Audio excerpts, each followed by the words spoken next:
હિંમતનગર શહેરના મોતીપુરા વિસ્તારમાં 3 સપ્ટેમ્બરના રોજ આર્મી જવાન અને પોલીસ કર્મીઓ વચ્ચે ઘર્ષણ મામલો બન્યો હતો। ત્યારે આજે પૂર્વ સૈનિક સંગઠન અને સ્થાનિકો દ્વારા ઉગ્ર વિરોધ પ્રદર્શન કરવામાં આવ્યું હતું।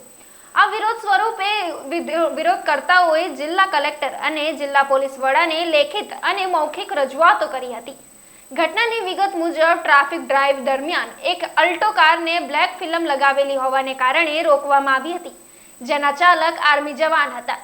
આર્મી જવાન અને પોલીસ વચ્ચે શાબ્દિક ઘર્ષણ બાદ ઝપાઝપી થઈ હતી, જેના પગલે પોલીસ જવાન સામે ફરિયાદ દાખલ કરી હતી। આ કાર્યવાહીના વિરોધમાં પૂર્વ સૈનિક સંગઠને પોલીસ કર્મીઓ સામે પણ કાર્યવાહીની માંગ કરી હતી।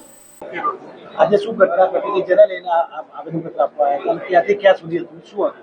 આપ સર્વે જાણો છો કે ઝાલા યશપાલસિંહ જે ઓન સર્વિસ જવાન છે, એમને પોલીસ દ્વારા જે થોડી અવધિ નજીવી બ્લેક ફ્લેમને લઈ અને બોલાચાલી થઈ અને એમાં પોલીસ દ્વારા 5 થી 7 પોલીસ દ્વારા એમને માર મારવામાં આવ્યો।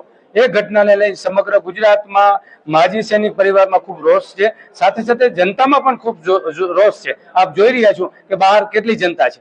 અમે એને ન્યાય અપાવવા આવ્યા છે કે જે એમની સામે એફઆઈઆર થઈ છે એ એફઆઈઆર રદ કરવામાં આવે, પ્લસ જે પણ પોલીસ અધિકારી કર્મચારી જે છે એ તમામે તમામ એમની સામે એફઆઈઆર કરવામાં આવે। અમે અમારી સમગ્ર ગુજરાત માજી સૈનિક પરિવારની ટીમ અહીંયા આવી હતી અને કલેક્ટર સાહેબને આવેદન આપ્યું છે। કલેક્ટર સાહેબને બધી રજૂઆત કરી છે। કલેક્ટર સાહેબે હાલ 3 થી 4 દિવસનો સમય માંગ્યો છે। 3 થી 4 દિવસના સમયમાં બધું પૂર્ણ થશે। જો 3 થી 4 દિવસના સમયગાળામાં એની સામે કઈ કાર્યવાહી કરવામાં નહીં આવે તો અમે સમગ્ર ગુજરાતના માજી સૈનિકો, આ વખતે ખાલી ગુજરાતના જ છીએ પણ ભારત દેશના માજી સૈનિકો બોલાવી અને અમે હવે પછી કોઈ પણ બાંહેધરી લીધેશું નહીં અને અમે અહીંયા અનશન ઉપર અને આગળ જે પણ ઉગ્ર લડત થાય એના કેવલ ને કેવલ જવાબદારી આ પ્રશાસન હશે। કેમ કે જો અમે એમને આ શાંતિથી આવેદન આપ્યું છે, આ આવેદન આપ્યા પછી જો એનું પાલન ન થાય અને એની સામે કાર્યવાહી ન થાય તો અમે આગળની બધા જે અમારા માજી સૈનિકનો સંગઠન છે, પરિવારો છે, એમના બધા વિચારણા કરી અને આગળ એક મોટી લડત ચલાવશું। નિમાવત જીતેન્દ્ર, અધ્યક્ષ ગુજરાત માજી સૈનિક સંગઠન।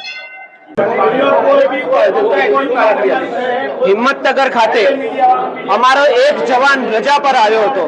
10 દિવસની રજા પર આવ્યો અને એના પરિવાર સાથે અહીંયા ફરવા આવ્યો હતો। એક ગાડી લઈને નીકળ્યો હતો 4 રસ્તા પર, ત્યારે પોલીસના ટીઆરબી જવાન અને બીજા 7 પોલીસના જવાનોએ એને ઢોર માર માર્યો, પકડીને ઢોર માર્યો। ફક્ત કારણ હતું કે કાળા કાચ કેવી રીતે કરી લીધા પોલીસ વાળાની જે જબાન હતી, જે તું તા કરીને અમારા જવાનને એને ઉકસાવવામાં આવ્યો। ઉકસાવવામાં આવ્યા પછી જેને જેમ તેમ ભાષા બોલવામાં આવી અને આર્મીનો જવાન જ્યારે ટ્રેનિંગ લઈને આવે છે એને એક જ વસ્તુ શીખવાડવામાં આવે છે, મારો યા તો મરો। અરે એવા જવાનને જ્યારે ઉકસાવવામાં આવે, જાણી જોઈને ઉકસાવવામાં આવે, ત્યારે એને જવાને થોડી ઉગ્ર ભાષામાં વાત કરી તો આ અમારા પોલીસ વાળા, હિંમતનગરના પોલીસ વાળાઓ એમણે પકડીને કન્ટેનરમાં લઈ જઈને ઢોર માર માર્યો, જમીન પર ઘસેટીને ઢોર માર માર્યો। એમને લાગ્યું કે આ જવાન એકલો છે, એના પરિવાર ખાલી અહીંયા રહે છે, પરંતુ એને નથી ખબર, એમને નથી ખબર કે ગુજરાત રાજ્યની અંદર 40,000 માજી સૈનિકો છે। માજી સૈનિકો કંધેથી કંધા મિલાવીને અહીંયા આવેલા છે અને બતાવવા આવ્યા છે પોલીસને અને અહીંના પ્રશાસનને કે અમે અમારા જવાનને એકલો છોડ્યો નથી। આજે અમે એમને માટે ન્યાય માટે અહીંયા આવ્યા છે। અમે કોઈ ઉગ્ર રજૂઆત કે કોઈ પણ જાતની અહીંયા કોઈ પણ તોડફોડ કરવા નથી આવેલા, અમે ફક્ત ન્યાય માંગવા આવેલા છે। પરંતુ કલેક્ટર સાહેબને અમને કહેવામાં આવ્યું છે કે કલેક્ટર સાહેબે અમને કીધું છે કે અમે યોગ્ય કાર્યવાહી 3 થી 4 દિવસમાં કરી દઈશું, તો અમે અત્યાર સુધી માન્યા નથી। જ્યાં સુધી કાર્યવાહી નહીં થાય અમે લોકો ન્યાય નહીં મળે ત્યાં સુધી અમે અહીંયા જ રહીશું। અમે વાત ક્યારેય આમ તેમ કરવાના નથી, અમારા જવાનને અમે એકલા છોડવાના નથી, કારણ કે દેશનો જવાન બોર્ડરની ઉપર પરિવારને છોડીને, પોતાના બાળકોને છોડીને એ લડે છે। એ કોના સહારે લડે છે?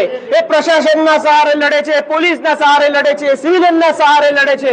પરંતુ એ જ લોકો જ્યારે એમની ઉપર દમન ગુજારે તો એ ચલાવી લેવામાં ના આવે। સાહેબ, અમે માજી સૈનિકો છે, ડિસિપ્લિનમાં રહીએ છીએ, પરંતુ જ્યારે અમારું ડિસિપ્લિન તૂટશે ત્યારે પોલીસ પ્રશાસનને એકવાર સમજી લેવું જરૂરી છે અને અમારા લોકોને તાત્કાલિક ન્યાય આપો.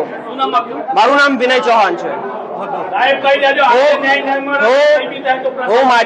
હું પૂર્વ સૈનિક સંકલન સમિતિનો અને હું સેક્રેટરી છું. એક મિનિટ.